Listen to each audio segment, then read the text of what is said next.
92.7 big FM पर आप सुन रहे हैं यादों का edit box with Nilesh Mishra season 3। दोस्तों, 2 साल के बड़े खूबसूरत रिश्ते के बाद हम इस रिश्ते को और आगे बढ़ा रहे हैं नए नए रंगों के साथ। जो कहानियां मैं सुनाता हूं वो लिखी होती हैं मेरी मंडली ने। जी हाँ, एक राइटर्स की मंडली है जिसको मैं ट्रेन करता हूं, जो बम्बई और भारत के कई और हिस्सों में रहते हैं। मैं उनकी मदद करता हूं बेहतर से बेहतर कहानियां लिखने में और फिर उन्हीं कहानियों को आपके सामने पेश करता हूं। दोस्तों, आज मैं आपको सुना रहा हूं फौजिया रियाज की लिखी कहानी हनीमून। शादी में मिली लाल अटैची बिस्तर पे खुली पड़ी थी। कुछ कपड़े तह करके अंदर रखे जा चुके थे, वहीं कुछ को गीतिका भी प्रेस करने वाली थी। लाल बॉर्डर वाली पीली साड़ी पहने वो थोड़ा रुक रुक कर चलते हुए कमरे का चक्कर लगा रही थी। दीवार की एक तरफ टेबल पे लगी आयरन तक जाना, कपड़े को प्रेस करना, फिर बेड पे रखी अटैची में टिकाना और फिर से सामने वाली अलमारी में से दूसरा कपड़ा निकालने के लिए छोटे छोटे कदम भरना। पिछले 20 मिनट से ये 10 बाय 12 फीट का कमरा किसी पार्क का साइड ट्रैक बन गया था, जिस पे चलती हुई गीतिका हलकान होती जा रही थी। पहली बार साड़ी पहनी थी। चलते हुए पैर कभी साड़ी की प्लीट्स में उलझ जाते तो कभी साड़ी का पल्लू हाथ में पहनी ढेर सारी चूड़ियों में अटक जाता। उसने कभी भी तो साड़ी नहीं पहनी थी, न स्कूल में टीचर्स डे के दिन, न कॉलेज में फ्रेशर्स पार्टी पे। लेकिन अब तो साड़ी पहननी होगी, शादी जो हो गई थी। बुआ ने बड़े प्यार से समझाया था, देख उनके यहाँ सब औरतें साड़ी पहनती हैं, तुझे भी पहननी होगी। और बुआ मैं कैसे, मैंने तो कभी, गीतिका मिनमिनाई थी। अरे ये कौन सा मुश्किल काम है, बस 5 प्लेटें ऐसे उंगलियां घुमा घुमा के बनाओ, ऐसे कमर के पास पेटीकोट में डालो, फिर पल्लू को घुमा के ऐसे कंधे पे टिका लो। बुआ खड़ी होके हाथों का इस्तेमाल करते हुए गीतिका को डेमो देने लगी। उसने बड़े ध्यान से बुआ को देखा, लेकिन समझ कुछ नहीं आया। आखिर उसने तो माँ को भी हजारों बार साड़ी बांधते देखा था, लेकिन कोई काम खुद करने और किसी को करते हुए देखने में बहुत फर्क होता है। अब उसने दूसरों की शादी होते हुए भी कितनी बार देखी होगी, भैया की, दीदी की, लेकिन अब जब उसकी शादी हुई है तो हालात और ये साड़ी संभाले नहीं संभल रहे। 3 दिन पहले की ही तो बात है जब वो स्टेज की कुर्सी पे गुलाबी लहंगा पहने बैठी थी। उसके बगल वाली कुर्सी पे वो फोन वाला शख्स था जिससे मंगनी के बाद 2-4 बार ही बात हुई थी। उनके ठीक पीछे एक बड़ा सा चमकीला बोर्ड लगा था जो गीतिका वेद समीर का ऐलान कर रहा था। उसने उन्हें सामने से पहली बार तभी देखा था। उससे पहले तो गीतिका के हिस्से सिर्फ उनकी तस्वीर आई थी। भाभी ने बताया था कि वो चार्टर्ड अकाउंटेंट हैं, उम्र 30 साल, भाई बहनों में सबसे छोटे। गीतिका ने मन ही मन सोचा था, सबसे छोटे, मुझसे तो 10 साल बड़े हैं। उम्र का फर्क तो वाकई था। कहाँ वो दुनियादारी की समझ रखने वाला एक मैच्योर इंसान और कहाँ ग्रेजुएशन के 2nd ईयर में पढ़ने वाली गीतिका। शादी की रात मुंह दिखाई के तोहफे में समीर ने गीतिका के हाथ में एक किताब पकड़ाई थी, उसके कोर्स की किताब, जेन ऑस्टन की सेंस एंड सेंसिबिलिटी। उसके दिल में ख्याल आया था कि ये कोर्स की किताब देने का क्या मतलब है, क्या एहसास करवाना चाहते हैं कि मैं उनसे बहुत छोटी हूं। पर कहा कुछ नहीं, बस एक छोटा सा थैंक यू। अजनबियों के बीच तकल्लुफ होना लाजमी है, पर वहां क्या करे जहां पहचान भी है और जानते भी नहीं। उनके बीच तकल्लुफ का बड़ा सा मगर रूई का पहाड़ खड़ा था। दोनों को ही धीरे धीरे ये समझना था। 92.7 बिग एफएम पर आप सुन रहे हैं यादों का edit box with Nilesh Mishra season 3। दोस्तों, आज मैं आपको सुना रहा हूं मेरी मंडली की सदस्य फौजिया रियाज की लिखी कहानी हनीमून। आज की कहानी में अब तक आपने सुना कि गीतिका की शादी 3 दिन पहले ही समीर से हुई है। वो उससे उम्र में 10 साल बड़े हैं। गीतिका हनीमून पे जाने के लिए पैकिंग कर रही है और बुआ से मिली साड़ी पहनने की हिदायत को ना चाहते हुए भी अपना रही है। अब आगे। समीर के ईमेल आईडी पर जब गीतिका 20 नाम की एक जिप्ड फाइल आई थी तो उसे समझ नहीं आया कि 20 का क्या मतलब है। एक साथ 20 तस्वीरें भेजी हैं या ये 20वीं लड़की है जिसके लिए मैं इनकार करने वाला हूं। जवाब मिलने में बस 1 मिनट लगा। जैसे ही लैपटॉप पे तस्वीर खुली, समीर को एहसास हुआ कि असल में लड़की की उम्र सिर्फ 20 साल है। पार्क की बेंच पे बैठी हुई, हाथ में कुछ किताबें लिए, बालों की चोटी, हरा सलवार कमीज। ये बहुत छोटी नहीं है। समीर को वो प्यारी लगी थी, लेकिन उम्र का तकाजा था। इंग्लिश ऑनर्स कर रही है, ग्रेजुएशन 2nd ईयर, अपने घर में सबसे बड़ी है, भाभी ने फोन पे बताया। अभी पढ़ रही है तो शादी की इतनी जल्दी क्या है? घर वाले पढ़ाई क्यों नहीं पूरी करवा रहे? समीर ने हैरानी से पूछा। असल में आप लोग भी ना हद करते हैं। उसके माँ बाप पढ़ाई रुकवा के शादी कर रहे हैं और आप उनको सपोर्ट कर रहे हैं। उसकी आवाज में धीरे धीरे गुस्सा उतर रहा था। अरे बात तो सुनो, भाभी ने टोका। उसके पापा को लंग कैंसर हुआ है। वो अपने सामने उसकी शादी कर देना चाहते हैं। अरे फिर भी भाभी, उनको उसकी पढ़ाई के बारे में सोचना चाहिए ना। इतनी जल्दी शादी करने से उसका कोई भला नहीं होने वाला। समीर ने ऐसे समझाने की कोशिश की जैसे सामने गीतिका के पापा ही बैठे हों। सुनो, बात सुनो, भाभी ने इस बार थोड़ा तल्खी से कहा। जी। समीर थोड़ा शांत हुआ। पढ़ाई के लिए ही। वो ऐसा लड़का ढूंढ रहे हैं जो उसको शादी के बाद पढ़ाई के लिए ना रोके, मतलब आगे पढ़ने दे, ग्रेजुएशन पूरी करने दे और फिर पोस्ट ग्रेजुएशन के लिए भी राजी हो। समझ रहे हो ना? ओह, समीर ने राहत की सांस ली। यानी 3-4 साल तक वो पढ़ाई पे ध्यान दे, बच्चा उसके बाद, भाभी ने कहा। क्या? समीर हड़बड़ाया। क्यों, क्या हुआ? सारा आदर्श दूसरों के लिए? भाभी ने ताना मारा। अरे नहीं भाभी, ऐसी बात नहीं। बेटा, उसके माँ बाप को क्या करना चाहिए वो तो तुमने समझा दिया, लेकिन क्या तुम अपनी बीवी को शादी के बाद पढ़ने दोगे? रोज कॉलेज जाने दोगे? अपनी बीवी की पढ़ाई के लिए खुद को पिता बनने की चाहत को रोक सकोगे? भाभी ने धड़ाधड़ सवालों की फायरिंग शुरू कर दी। सवाल जायज थे। शादी के बाद बीवी घर संभाल सकती है, नौकरी कर सकती है, लेकिन क्या कॉलेज भी जा सकती है? एग्जाम्स की तैयारी कर सकती है? होमवर्क कर सकती है? समीर ने शादी के लिए हाँ सिर्फ गीतिका के लिए नहीं किया था, बल्कि उसको खुद को जानने का इससे अच्छा मौका नहीं मिलने वाला था। कहते हैं अरेंज मैरिज में रिश्ते की परतें एक एक करके खुलती हैं। वो देखना चाहता था कि क्या साथ में उसके वजूद की परतें भी उतरेंगी। स्टेज पे गुलाबी जोड़े में बैठी गीतिका को उसने बस एक नजर ही देखा था, लेकिन दिल में फौरन आवाज आई थी, बेचारी को इतना भारी दुपट्टा क्यों उड़ा रखा है? शायद वो पहली दफा ही था जब समीर ने गीतिका के लिए फिक्र महसूस की थी। 92.7 बिग एफएम पर आप सुन रहे हैं यादों का edit box with Nilesh Mishra, season 3।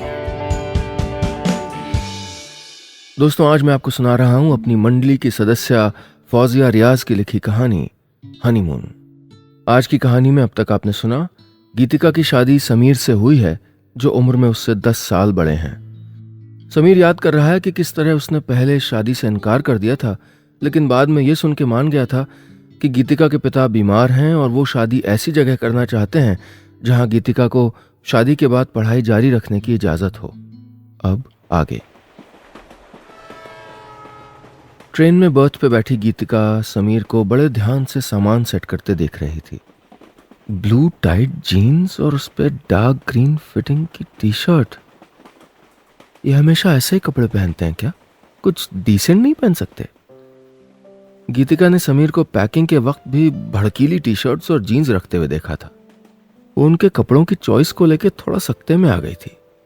कपड़ों से ध्यान हटा तो देखा कि बड़ा वाला ब्रीफकेस सीट के नीचे बड़े एहतियात के साथ लगाया जा रहा था। फिर छोटा बैग आमने सामने की दोनों लोअर बर्थ्स के बीच में रखा और जूते उतार के बैग के नीचे ऐसे फंसाए कि गलती से पैर लग के कहीं सीट के नीचे न चले जाएं। ये तो इतने सलीके से सामान सेट कर रहे हैं, कोई चांस ही नहीं कि हमारी आपस में पटे। अरे मैं तो अपनी किताब भी कमरे में फैला फैला के रखती हूँ। गीतिका पापा की वजह से शादी के लिए मान तो गई थी, लेकिन एक बार भी इस बारे में पॉजिटिव नहीं सोच पाई थी। शादी से पहले हनीमून शब्द के बारे में जब भी सोचा, जहन में पहाड़ियों और बर्फीली जमीन की तस्वीर उभरी, कान में शाहरुख की फिल्मों के गीत गूंजे। आज वो खुद हनीमून पे जा रही थी तो न कोई गीत बज रहा था, न कोई तस्वीर उभर रही थी और न ही कोई रोमांटिक ख्याल आ रहा था। तुम लेट जाओ, हम सुबह पहुंचेंगे उदयपुर, समीर ने उसकी तरफ चादर बढ़ाते हुए कहा। जी। वो साड़ी संभालते हुए बर्थ पे लेटने की कोशिश करने लगी। रुको, तुम लेटो, मैं उड़ा देता हूँ। गीतिका को साड़ी और चादर से उलझते देख उसने चादर वापस ले ली और उसके लेटने का इंतजार करने लगा। जी, उसने साड़ी संभाली और बर्थ पे बिना हरकत किए सीधे लेट गई, ऐसे जैसे उसके जरा सी भी करवट लेने से दुनिया इधर की उधर हो जाएगी। अरे आराम से लेट जाओ, समीर ने उसकी असहजता को भांपते हुए कहा। वो ये साड़ी मैं कैसे लेटूं? गीतिका ने होंठ भींचते हुए कहा। समीर गीतिका की बर्थ के पास नीचे बैठा और धीरे से पूछा, तुम्हें चेंज करना है तो बाथरूम में चेंज कर लो, मैं बैग से कपड़े निकाल देता हूं। गीतिका की आंखों में आंसू तैर गए और आवाज गले में अटक गई। उसने होंठ खोले पर कहा कुछ नहीं। अरे क्या हुआ?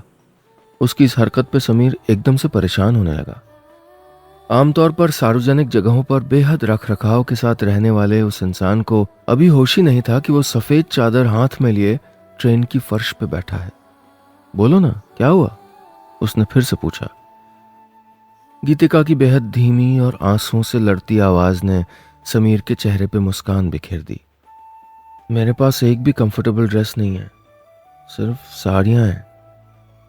कल उदयपुर पहुंच के सबसे पहले तुम्हारे लिए शॉपिंग करेंगे, ओके? समीर ने उसको चादर उड़ाई और सामने वाली बर्थ पे लेट गया। लाइटें बंद हो चुकी थीं। अंधेरे में समीर का चेहरा नजर नहीं आ रहा था, लेकिन गीतिका को पहली बार सिर्फ उसके होने के एहसास भर से राहत महसूस हो रही थी। 92.7 बिग एफएम पर आप सुन रहे हैं यादों का edit box with Nilesh Mishra, season 3। दोस्तों, आज मैं आपको सुना रहा हूं मेरी मंडली की सदस्य फौजिया रियाज की लिखी कहानी हनीमून। आज की कहानी में अब तक आपने सुना गीतिका और समीर की शादी को 3 ही दिन हुए हैं और वो हनीमून के लिए उदयपुर जा रहे हैं। ये एक अरेंज मैरिज है जिसके चलते दोनों के बीच थोड़ी असहजता है। ट्रेन में गीतिका बताती है कि उसके पास सिर्फ साड़ियां ही हैं जिससे उसको लेटने में परेशानी हो रही है। समीर उसको उदयपुर चलकर नए कपड़े दिलाने का वादा करता है। गीतिका को यह अच्छा लगता है। अब आगे। ट्रायल रूम के बाहर लगी कुर्सी पर बैठा समीर गीतिका के बाहर निकलने का इंतजार कर रहा था। उसने सुना था अक्टूबर के महीने का उदयपुर बेहद रोमानी होता है, न ज्यादा गर्मी न ज्यादा ठंड। इस शहर में देखने के लिए वैसे तो एक से एक झील और एक से एक खूबसूरत किले मौजूद हैं, मगर जैसा कि समीर ने गीतिका को वादा किया था, वो सबसे पहले एक शॉपिंग कॉम्प्लेक्स में पहुंचे। पहले तो दुकान में मौजूद सेल्समैन उनको राजस्थान की सबसे ज्यादा बिकने वाली चुनरी या कांच के काम वाले घाघरे दिखाने लगे। 5 मिनट बाद जब गीतिका चुपचाप जीन्स वाले काउंटर पर गई तो उनको अपनी मेहनत जाया ना करने का सिग्नल मिल गया। ये ठीक है, ढीले ढाले आसमानी रंग के कुर्ते और गहरी नीली जीन्स पहने गीतिका समीर के सामने खड़ी शाम की ठंडक सी लग रही थी। वाकई मुझसे बहुत छोटी है। समीर के मन की टीस ने अपने होने का एहसास करवाया। दुकान से बाहर निकलते वक्त गीतिका के हाथ में 2 शॉपिंग बैग थे। टैक्सी में बैठते हुए समीर ने उसके हाथ से बैग लेते हुए कहा, तुम साड़ियां लाई क्यों? शादी से पहले के कुछ कपड़े रख लेती। गाड़ी में बैठ के समीर ने ड्राइवर को सिटी पैलेस चलने के लिए कहा और खिड़की से बाहर देखने लगे। आपने मुझसे कुछ पूछा है ना? गीतिका की आवाज ने उसकी नजरों को सड़क के किनारे किनारे चल रही झील से हटाकर बगल वाली सीट पे पहुंचाया। मैंने? वो हैरान हुआ। गीतिका ने मुंह बिचकाया। नहीं, सॉरी। समीर का पूरा ध्यान अपनी तरफ खींचने के बाद अब वो खुद बाहर देख रही थी। बोलो ना, मैंने क्या पूछा? वो पलटी। यही कि मैं साड़ियां ही क्यों लाई, शादी के पहले वाले कपड़े क्यों नहीं लाई? ओ हाँ, एक्चुअली वो सवाल नहीं था, मैं तो बस कह रहा था, समीर ने कहा।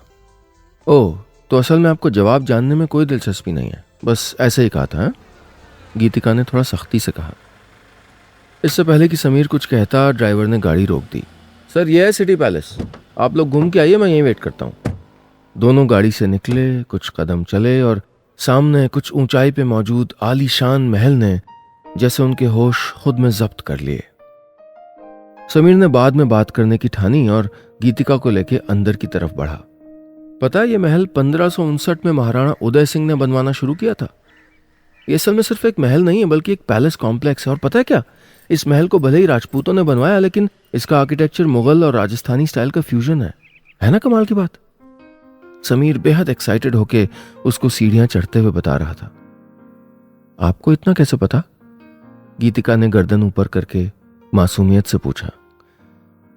वो दूसरी मंजिल पे मौजूद एक बैल्कनी की तरफ बढ़े। मैंने आने से पहले पढ़ा था। वैसे तो मैं जब भी किसी नई जगह घूमने जाता हूं उसके बारे में ज्यादा नहीं पढ़ता, मुझे खुद से डिस्कवर करना पसंद है, लेकिन इस बार तुम साथ आ रही थी तो मैं कोई रिस्क नहीं लेना चाहता था। सब कुछ अच्छे से पढ़ के अच्छे से समझ के आया हूँ। जगह कैसी है, माहौल कैसा है, कौन सी जगह अच्छी है, कहाँ जाना बेकार है। Oh really? गीतिका ने ताज्जुब के साथ आंखें फैलाई। देखो, यहां से शहर का 1/4 हिस्सा नजर आता है। छोटे छोटे घर, न जाने कितनी जिंदगियां। उसने बालकनी के बाहर मौजूद नजारे की ओर एक हाथ फैलाया और दूसरा हाथ गीतिका के कंधे पे रखते हुए उसको घुमाया। यहां रहने वाले राजा लोग ऐसे ही अपनी प्रजा को देखते होंगे ना। कितना खूबसूरत लगता है सब यहां से। लेकिन इन घरों में क्या चलता है, किसके दिल में क्या है, दर्द है, बेचैनी, यहां इतनी दूर से कहां पता लगता होगा। गीतिका ने बेहद संजीदगी से अपनी आंखों के सामने बिछे शहर को देखते हुए कहा। समीर ने अपना हाथ उसके कंधे से हटाया और उसका चेहरा पढ़ने की कोशिश की। वो उदास थी। हनीमून के पहले दिन उदास। 92.7 बिग एफएम पर आप सुन रहे हैं यादों का edit box with Nilesh Mishra season 3। दोस्तों, आज मैं आपको सुना रहा हूं मेरी मंडली की सदस्य फौजिया रियाज की लिखी कहानी हनीमून। आज की कहानी में अब तक आपने सुना गीतिका और समीर हनीमून के लिए उदयपुर आए हुए हैं। समीर गीतिका को नए कपड़े दिलाता है ताकि उसको सिर्फ अपने साथ लाई साड़ियां ही ना पहननी पड़े। समीर उससे पूछता है कि वो सिर्फ साड़ियां क्यों लाई। वो दोनों उदयपुर के सिटी पैलेस पहुंचते हैं, जहां समीर को एहसास होता है कि गीतिका कुछ उदास है। अब आगे। महल के चारों ओर धूप बिखर गई थी। कई 100 साल पुराना ये सिटी पैलेस आज भी बेहद मजबूती से उदयपुर की जमीन पे खड़ा था। वो इस वक्त 5वीं यानी आखिरी मंजिल पे टहल रहे थे। समीर गीतिका के थोड़ा पीछे पीछे चल रहा था। वो समझ नहीं पा रहा था कि उससे क्या बात करे, कैसे बात करे। तभी उसके कान में एक गाइड की आवाज पड़ी। कुछ स्कूल स्टूडेंट्स का ग्रुप था जिसको वो गाइड बड़े प्यार से जानकारी दे रहा था। समीर ने देखा गीतिका थोड़ा आगे बढ़ के उस गाइड से कुछ फासले पे खड़ी हो गई थी। इस वक्त आप महल की 5वीं मंजिल पे हैं, है ना? गाइड कह रहा था। हाँ, बच्चों ने एक साथ जवाब दिया। पर किसी ने ध्यान दिया कि इस मंजिल पे पेड़ भी हैं? गाइड ने कहा तो बच्चों ने गर्दन घुमा के आसपास देखा। साथ ही गीतिका भी गर्दन घुमा के एक बड़े से पेड़ को देखने लगी। बताओ, अब महल की 5वीं मंजिल पे ये पेड़ कहां से आए? गाइड ने पूछा। गाइड के इस सवाल पे सब लोग आपस में बात करने लगे। गीतिका के माथे पे भी सोच की सिकुड़न उभर आई थी। मैं बताऊं? समीर की आवाज से गीतिका के साथ बाकी लोग भी चौंके। जी जरूर बताइए, गाइड ने कहा और उसको भीड़ से निकलकर सामने आने का इशारा किया। समीर ने भीड़ से निकलते हुए कहना शुरू किया। जब इस महल को बनाने का काम शुरू हुआ तो तय किया गया कि इसको किसी पहाड़ी पे बनाया जाएगा। आर्किटेक्ट्स को यह पहाड़ी पसंद आई, लेकिन इस पे कुछ पेड़ भी थे। तो पहले उन्होंने सोचा कि पेड़ों को काट दिया जाए, लेकिन फिर उन्होंने तय किया कि पहाड़ी काट काट के महल तो बनाया जाएगा, लेकिन जहां जहां पेड़ हैं उस जगह को वैसे ही रहने दें। इससे नया महल भी तैयार हो जाएगा और पुराने पेड़ भी बच जाएंगे। बिल्कुल सही, गाइड ने ताली बजाई तो स्कूल के बच्चे भी समीर के जवाब पे तालियां बजाने लगे। गाइड ने कहा, यानी इस महल ने पेड़ों को अपना बना लिया। जी, बच्चों ने एक आवाज में कहा। महल की खिड़कियों से आती ठंडी हवाएं समीर के चेहरे पे थपकी दे रही थीं, जैसे वो भी उसको शाबाशी दे रही हों। उसने गर्दन घुमा के गीतिका को तलाशा तो देखा कि वो एक खिड़की के पास ही बैठी हुई है। वो चलता हुआ उस खिड़की के साथ वाली खिड़की पे जाके खड़ा हो गया। सामने झील थी और उसके पार लेक पैलेस। वही लेक पैलेस जहां कई नामी गिरामी लोगों की शादियां होती हैं। करोड़ों रुपए खर्च करके लोग अपनी अपनी शादी की खुशी दुनिया से बांटते हैं। इतना पैसा खर्च करके शादी करते हैं, अपने लिए ना सही बावर्चियों के लिए तो कुछ साल साथ रह लें। कितनी मेहनत से शादी में खाना बनाते हैं वो, एक बार समीर ने मजाक में कहा था। इतना आसान नहीं होता शादी निभाना। दो अलग अलग घर, परिवार से आए लोगों का एक साथ रहना। इस वक्त जैसे नया समीर पुराने समीर को मन ही मन सबक दे रहा था। उसने थोड़ा गर्दन टेढ़ी करके साथ वाली खिड़की की ओर देखा। गीतिका उसी को देख रही थी। वो अपनी जगह से उठ के उसकी ओर बढ़ा। वो कुछ इस अंदाज में उठा था जैसे सड़क पार करनी हो, जैसे उस पार खड़ा कोई उसका इंतजार कर रहा हो। 92.7 बिग एफएम पर आप सुन रहे हैं यादों का edit box with Nilesh Mishra season 3। दोस्तों, आज मैं आपको सुना रहा हूं अपनी मंडली की सदस्य फौजिया रियाज की लिखी कहानी हनीमून।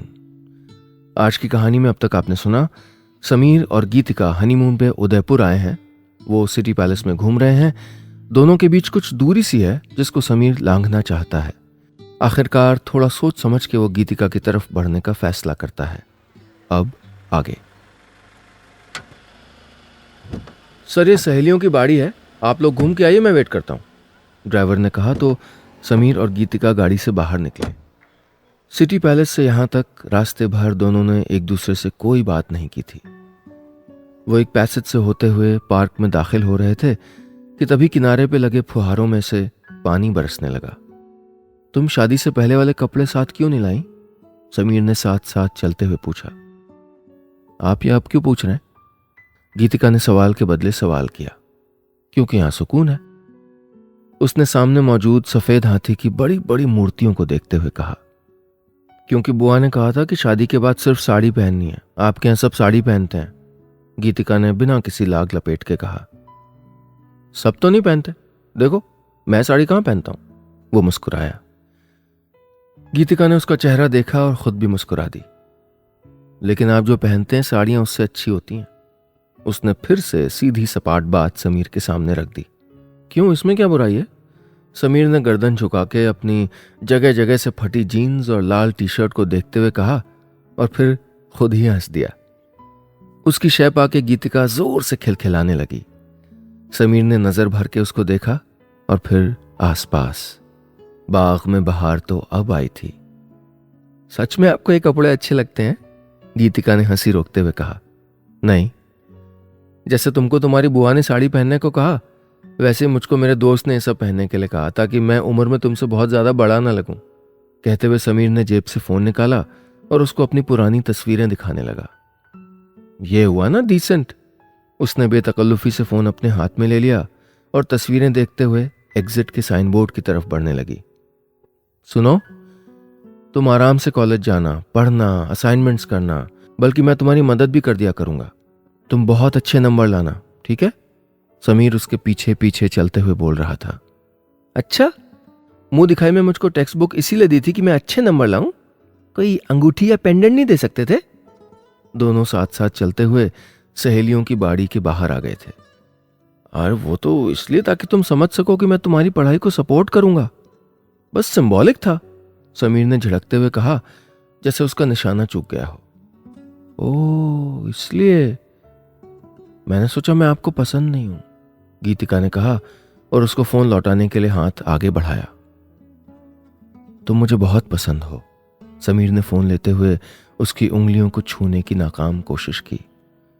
गीतिका ने बड़ी चालाकी से फौरन अपना हाथ पीछे खींच लिया। अभी शादी को सिर्फ 4 ही दिन हुए हैं, फ्लर्ट मत करिए। उसने तेजी से आगे बढ़ते हुए दरवाजा खोला और सीट पे जम गई। समीर एक पल के लिए रुका, झुक के खिड़की के शीशे के अंदर झांका। गीतिका मुस्कुरा रही थी। दिल की तसल्ली के लिए इतना काफी था। बस इतनी सी थी ये कहानी।